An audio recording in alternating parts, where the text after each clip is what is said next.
Ada jenis manusia yang berjalan di bumi ini dengan dada membusung dan kepala mendongak ke langit, seolah ia pemilik seluruh isi dunia. Ia bekerja keras, ia berpikir keras, ia hidup dengan segala strategi dan perencanaan, tapi ada satu hal yang tak pernah ia lakukan, berdoa. Baginya meminta adalah kelemahan, mengangkat tangan adalah tanda kekalahan. Ia percaya bahwa nasibnya ada di tangan sendiri, dan semesta ini tunduk pada mereka. Orang seperti ini adalah pengecut paling besar, karena butuh nyali untuk mengakui bahwa kita ini lemah. Butuh keberanian untuk berkata, saya tidak mampu. Dan lebih dari itu, butuh kerendahan hati untuk bersujud dan merengek dalam sunyi. Maka ketika seseorang menolak berdoa, sebenarnya dia sedang mengangkat bendera kesombongan setinggi-tingginya. Dia sedang mengatakan kepada semesta bahwa dirinya cukup, padahal tidak ada manusia yang cukup. Tidak pernah dan tidak akan pernah. Doa bukan sekedar permohonan. Doa adalah pengakuan paling jujur bahwa manusia itu kecil, bahwa kendali bukan di tangan mereka, bahwa sekuat apapun mereka berusaha, tetap ada celah, dan di celah itu, kehancuran bisa masuk kapan saja. Tapi orang yang tak mau berdoa menolak kenyataan ini. Dia menampar fakta bahwa dia hanya seonggok daging yang bisa remuk dalam satu kecelakaan, dan bisa terkapar dengan satu penyakit. Baiklah, mari kita kupas lebih dalam. 1. Dia menyembah dirinya sendiri. Orang yang tak mau berdoa sejatinya sudah punya Tuhan, dirinya sendiri. Dia menganggap pikirannya cukup tajam, dompetnya cukup tebal, jabatannya cukup tinggi, dan relasinya cukup luas untuk membuat hidupnya baik-baik saja. Tapi semua itu semu. Semua itu bisa direbut dalam hitungan detik, dan ketika itu terjadi, siapa yang bisa dia mintai tolong? Diri sendiri yang lemah, atau dunia yang selalu haus menertawakan orang yang jatuh? Ketika seseorang berdoa, itu bukan tanda kelemahan, itu tanda sadar diri. Tapi si sombong ini memutar balik semua logika. Dalam pikirannya, berdoa itu lemah, meminta itu hina. Dia lebih memilih menggertak takdir dengan gaya sok kuat dan ketidaktahu-diriannya. Tapi kenyataannya, dia hidup dalam kepalsuan. Dia meletakkan harapan pada sesuatu yang rapuh, lalu berharap tidak akan hancur. Itu bukan hanya sombong, itu bodoh. Lihat bagaimana dia bicara soal usaha. Seolah hidup hanya milik mereka yang bekerja keras, seolah keberhasilan cuma perkara hitung-hitungan jam tidur dan kopi. Dia lupa berapa banyak orang yang jatuh meski sudah mati-matian. Dia tidak mau mengakui bahwa hasil tidak pernah benar-benar ada di tangannya. Karena kalau dia akui itu, dia harus tunduk, dan dia terlalu congkak untuk itu. Kesombongan bukan hanya membunuh akal, tapi juga membutakan hati. Dia mulai menghina mereka yang berdoa, menganggap itu ritual orang kalah.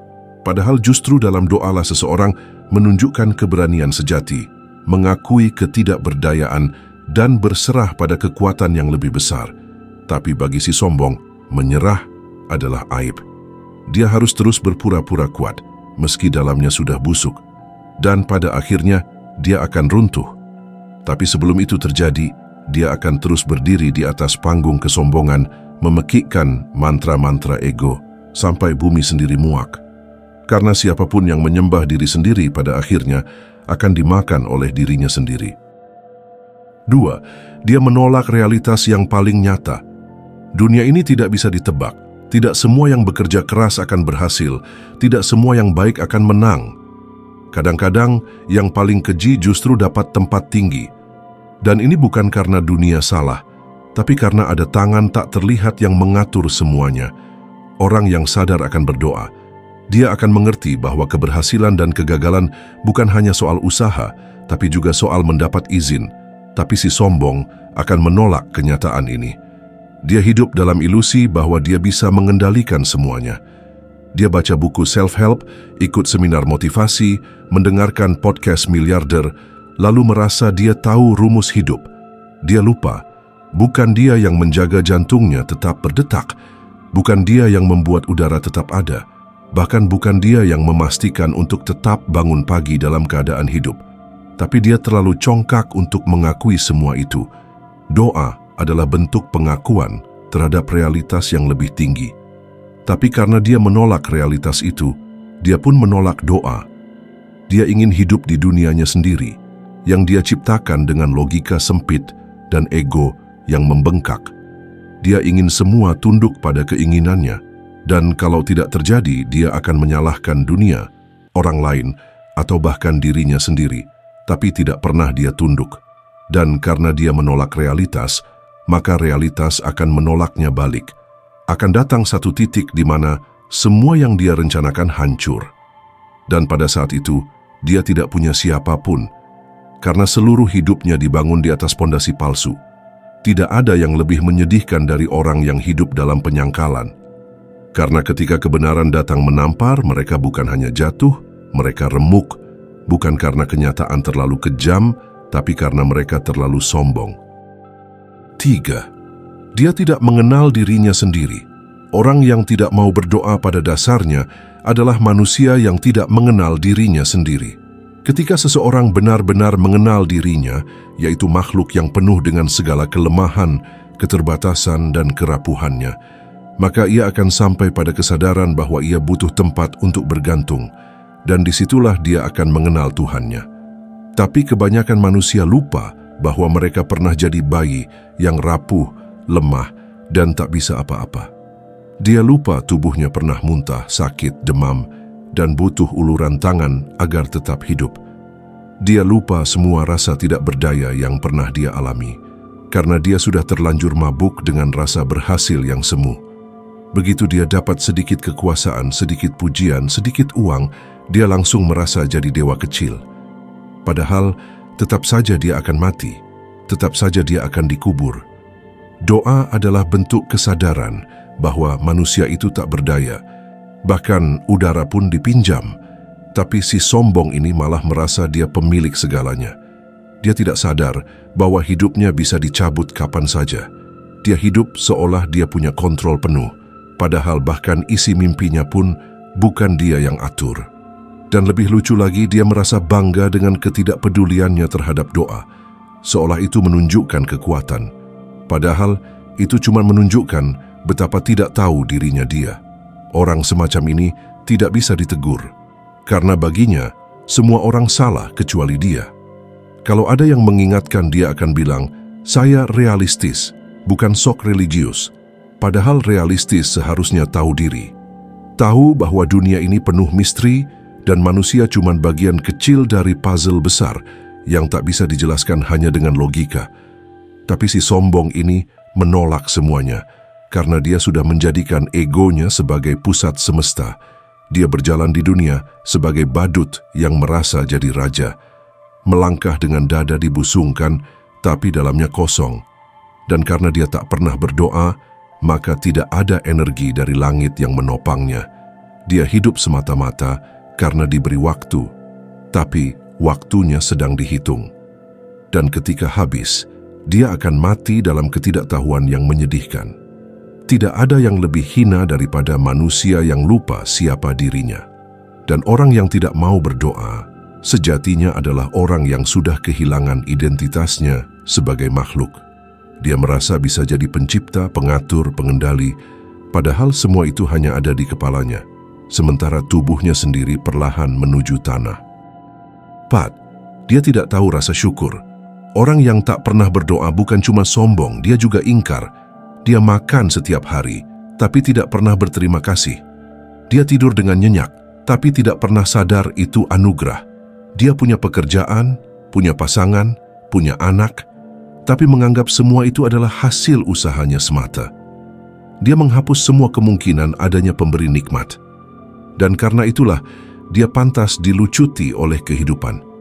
Syukur bukan soal kata-kata, tapi soal kesadaran. Orang yang tahu berterima kasih pasti akan mencari cara untuk menyampaikan itu. Tapi si sombong ini justru bangga tidak pernah berdoa, seolah itu bentuk kemerdekaan. Padahal itu bukti bahwa dia tak tahu cara bersyukur, dan orang yang tidak tahu bersyukur pada akhirnya akan dirampas. Tidak ada kelimpahan yang abadi untuk orang yang ingkar. Sehebat apapun dia sekarang, roda akan berputar. Dan ketika itu terjadi, dia akan bingung. Kenapa semua hilang? Kenapa semuanya rusak? Padahal jawabannya sudah ada dari awal. Karena dia tidak pernah tahu caranya bersyukur. Dia terlalu sibuk memuja usahanya sendiri, sampai lupa bahwa banyak orang berusaha lebih keras, tapi tidak seberuntung dia. Doa adalah bentuk terima kasih yang paling dalam. Tapi si sombong ini menolak berterima kasih karena dia merasa tak berhutang apa-apa.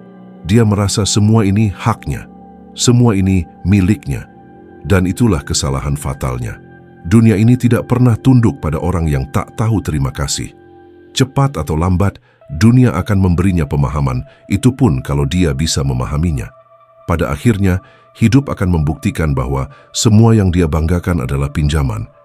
Dan semua pinjaman pasti ditagih. Dan ketika penagihan itu datang, dia akan sadar, dia tak punya apa-apa, tak punya siapa-siapa.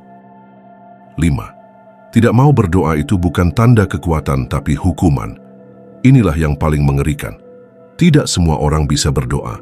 Dan orang yang tidak bisa berdoa bukan berarti kuat, bukan berarti cerdas, bukan berarti bebas. Bisa jadi itu adalah hukuman. Dia dibiarkan merasa hebat, merasa cukup, merasa tak butuh siapa-siapa. Dia diberi dunia, tapi ditutup akses ke langit. Dia tidak sadar, dia sedang dijauhkan secara halus, karena dia sudah dianggap tidak layak untuk diselamatkan. Dia merasa hidupnya mulus, bisnis jalan, kesehatan stabil, keluarga utuh, tapi semua itu bukan berkah, itu pengalihan. Semakin dia merasa baik-baik saja, semakin dia melupakan kebutuhan akan doa. Semakin jauh dia dari doa, semakin keras dia menginjak dirinya sendiri ke lubang neraka. Tapi dia tidak sadar, dan disitulah letak horornya. Orang-orang seperti dia merasa tak perlu berdoa karena semuanya berhasil. Padahal itu justru ciri bahwa dia sudah ditinggalkan. Yang lain mungkin diuji dengan musibah agar ingat. Tapi dia dibiarkan nyaman agar makin lupa, makin bebal, makin angkuh. Sampai pada akhirnya, dia sendiri akan membakar dirinya dalam kesombongan yang tak bisa dia kenali sebagai kutukan. Dia bukan hanya tidak sadar, dia juga tidak peduli. Bahkan jika ada yang mengingatkan, dia akan mencibir, hidup gue baik-baik aja, tanpa doa. Dan dia tidak tahu, kalimat itulah yang membuat pintu tertutup rapat. Karena siapa yang merasa tidak butuh, berarti memang tidak akan diberi. Dan kalau tidak diberi, maka selesai sudah. Jadi ketika ada manusia yang sudah tidak bisa berdoa lagi, bukan karena sibuk, bukan karena lupa, tapi karena merasa tidak perlu, maka jangan kagumi dia. Jangan anggap dia hebat. Justru waspadalah. Karena bisa jadi dia sudah masuk daftar hitam dari langit.